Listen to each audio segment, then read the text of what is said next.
Tole nagaa Faraari jaalalli waaqayyo isiniif haa baay'isu. Beekamaa fi faarfannaa kana sin affeere jalqaba irratti toora miidiyaa irratti kan argamtan hordoftoonni koo akkam jirtu nagaa keessanii gooftaadhaaf haa galatu. Egaa abbaa faarfannaa kanaa beektu faarfataa baay'ee jaallannuu fi kabajnu faarfataa Daawit Girmaati. Egaa nama kamiyyuu karaa faarfannaa kennaa ayyaana waaqayyo isaaf kenne baay'ee wal jaallannaa Kiristoos keessatti baay'ee wal eeggachuun immoo barbaachisaadha.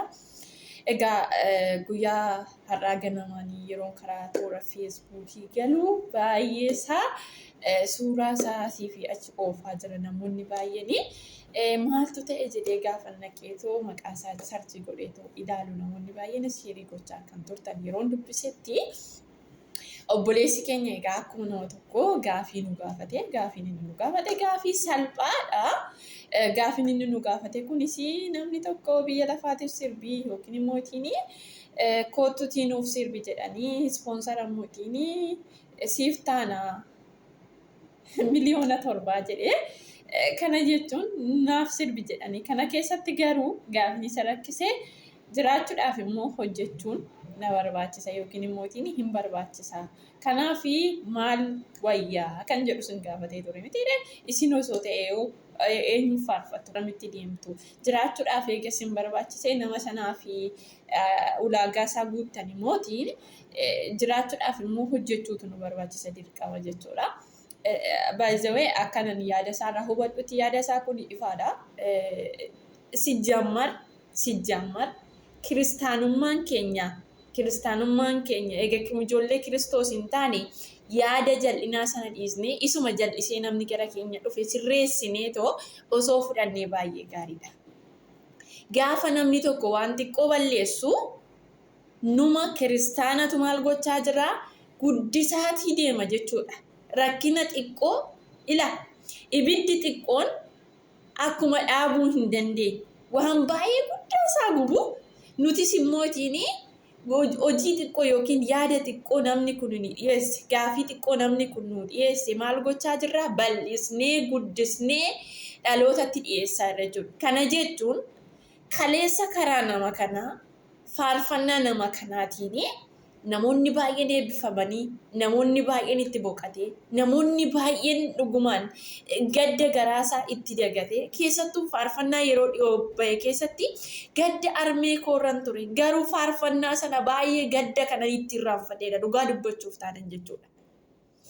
Akkuma kana immoo faarfannaa nama kanaa ilaalee gara gooftaa Yesuus Kiristoosiin kan dhufe meeqatu jira obboloota. Mucaan kun dogoggoree osuma dogoggoree jechuudha. Dogoggora miti gaafii isaa. Gama tokkoon soogoo fi sorgoo itti baastanii jecha kasaa kana osoo banna ta'eeti mucaan ispoonsara naa taasisaniin jechaadha. Allaqa. Ispoonsara ta'uu fi kan dandeessan ispoonsara ta'aa fi maal jedhuu fi kana jedhu wangeelli kan barbaachisu tokko kadhannaadha. Wangeelli kadhannaa malee hojjetama. Wangeelli maallaqa malee hojjetu. Kennaan ayyaana waaqayyoo inni itti kenne waaqayyoo tola kenne waaqayyo tola kennite tola asiif kenname tola fudhadhu isa gara biraatti jechuudha.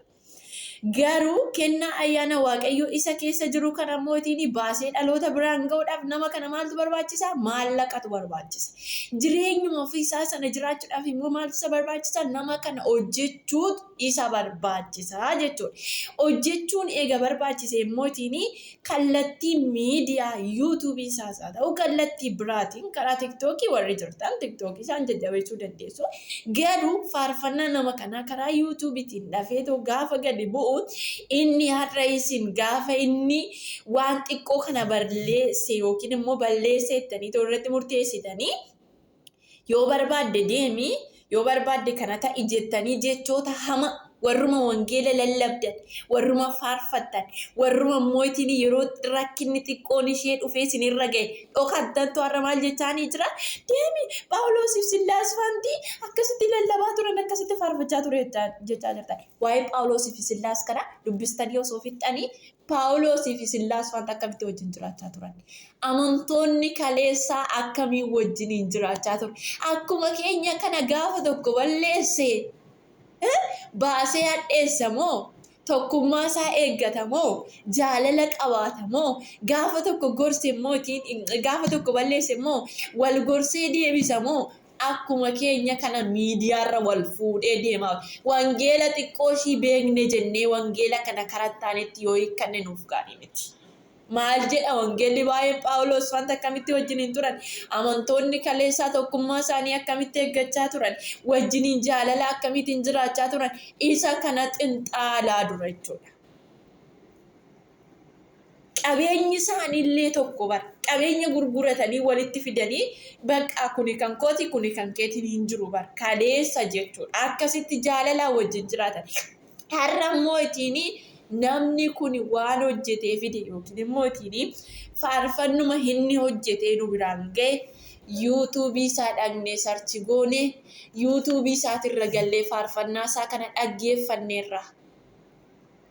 dhaggeeffannee komantii barreessinee fi jirra inni tokko gama tokko nama kanaaf hojii uumuudha jechuudha. Ba'aa tokko irraa buusnee irraa jechuudha meeqatu dhaqee daawwateef har'a inni balleessinaan suura isaa poosti gootanii maqaa isaa balleessitanii kan inni jenne jedheettanii yaada isaa osoo hubatin deemi yoo barbaadde akkas ta'e yoo barbaadde foolisitti ba'e yoo barbaadde jettanii poostottan kana gaafa inni faarfannaa baasee fide YouTube isaa meeqaa keessantu beeksise. Har'a gaafa waladheessu obboloota ko wangeelli koo obboleessa kee baay'ee addeessisiin hin jedhu bar namni tokko barsiisarraa yoo jallate yookiin dubbii wangeelaa isa dhugaa kanarraa yoo jallate itti deebi'i si al tokko al lama gorsi kana achi garuu maal godhi dhiisidha malee dhaqiiti hadheessi dhaqiiti hammeessi dhaqiiti miidiyaa irratti baasiti akkas godhin jedhu deebiisaa sana hin deebisnaaf yoo ta'e daayirektii akka inni nu gaafatetti deebisna yoo nama kana hin jajjabeessine ta'e mootiin nama kana jajjabeessine jabaadhu kun hin dar rakkinni kun jennee bukkee dhaabbachuudhaan laqa kanarraa kan hafe garuu maal gochuudha komantii sin barreessina waan inni barreessisan dubbisaa bira darbaa arrabsuun barbaachisaa miti nama tokko jechuudha. Eenyumaayyuu yoo ta'e dhufee too poostii yoo godhee waan tokko sin gaafate hin dandeessan taanaan deebisaa hin dandeessan taanaan mootiin dhiisaa wanti ajandaa godhattanii isin walirratti kaataniif hin jirtan. Miidiyaa kanarra immoo kan teessanii akka kana gochaatii jirtanii eenyudha kiristaanumatu waliisaa balleessaa warri kan biroo maallurraa baratare. Eega ibidda qabatee jiru kana ibidda xiqqoo ishii dhaamsuu hin beekne ta'ee nuti warri kan biroo maaliifi maalurraa barachaa jira. Biyyi lafa isin ifa biyya lafaati jedhee bara. Eega ifa biyya lafaa taanee nuti ibsaa jirra moo wangeelatti dukkaneessaa irra. Garagallee ofii keenya walirratti kaanee walii keenya hadheessaa maqaa walii balleessaa irra bara. Wal qoncaluun maqaa walii balleessuun kanuma keessa wal morkirran kaa jechuudha. Wal morkii keessa immoo maqaa walii balleessu jira wal qoncaluutu jira walifachuutu jira.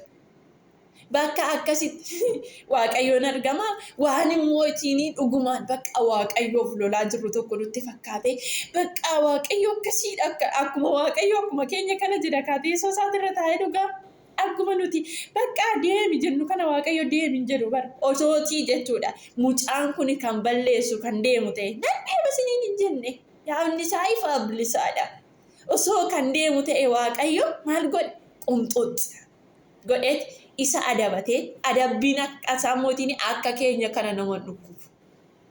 Akka nuti jecha walirratti tuullu kana nama dhukkubu. Qunxuxeet gola keessatti gadi qabee waaqayyo maal godha adabee mana isaa keessatti deemte. Meeqa argine kaffaaloo kaleessaa akkas gochaa turtanii har'a mootiin deebi'ee akkas ta'e jettanii kinoo jala deemtanii jechuudha. Gaafa deebi'u nan gammada gaafa namni tokko badu garuu homaa dubbachuun jaalladhu miidiyaa kanarratti jechuudha. Gaafa deemu maaliif jennaan ani oolaa mana waaqayyo keessaa badee waaqayyo mana isaa keessatti na deeffate. Bakka. Gaafa deebitan sana immoo harka waaqayyo harka eenyumoo osoo hin taane harka waaqayyo ofirratti argitan. Guddummaa waaqayyo ofirratti argitan. Iyyesuusiin malee waaqni biraa homaayyuu akkanaaf hin goone ofirratti argitanidha jechuudha. Allaqa. Waaqa biraaf akka hin waaqessine godhee waaqayyo adabee mana isaa keessatti nama deebisa. Osoo karaa badiirra jiraanne malee akka keenya kana miidiyaa irratti waaqayyo nun baasu. Bakka. Hirruu nama argitanii quba walitti hin qabinaa. Dhaqaa guddisaa YouTube isaa subscribe godhaafi YouTube isaa share godhaafi osoo inni amma albeemiin qabadhee dhufaa jira naa beeksisaa isiniin jedhe warri beeksisuu hin dandeenye har'a gaafa inni jecha kana dubbate hammeessa kuni akka kootitanii ilaalcha sirriidha jedhee fudhadhu jechuudha. Isaasin deemii biyya lafaa sitti urgaa'ee Phaawuloosiif Sillaas fa'aa akkasitti osoo rakkinni xiqqoon isinitti dhufee warra baqattanii gola teessanidha kan kana jettan gadi buusan isinitti hima. Warra baqattanii gola teessanii rakkina namni kun keessa jiruuf maalitti beekna nuti? Beekna. Wangeela hojjechuun haasa nama gaafata. Birri meeqaan albeemii tokkicha baasanii kan dhalootaaf dhiyeessaa jiran. Har'a hundumtuu gara miimoorii deebi'eera. Kaleessatti warri baasaa turan kaaseettidhaan maaloodhaan baasaa turan. Har'a garuu gara miimoorii deebi'eera. So kanaafi yoo dandeenye nama sanaaf kadhachuu jajjabeessuu bakka wanti kun sirraan bareedu haqi miidiyaa keetirraa jettanii gorfachuudha malee dubbii babal'isuu miti. Hin babal'isinaa bakka. Maaliif nama dabbara? Kiristaanni waa qorrisiisuu, waa qabbaneessuu, waa gadi qabuu beeku ta'uu qabna malee kiristaana waan xiqqoo fuunee bittisinu ta'uu qabna. Akkamitti akka wangeelli isinii galee beeku waan. Waa'ee Phaawulosii fi waa'ee Phaawulos fa'aa isa nuti fagoo jirra isaan irraa basma'a. Eessaa isaan bira geenye rubuma isaanii hin jirru jechuudha. Tokko lammaffaa isaanii hin jirru. Jechuudha nuti. Mikinaatu rakkinni xiqqoon gaafa nutti dhufe gadi baanee miidiyaa irratti mimmaan buusnee akkas ta'e jedhee kan tajaajilu kan faarfatu boo.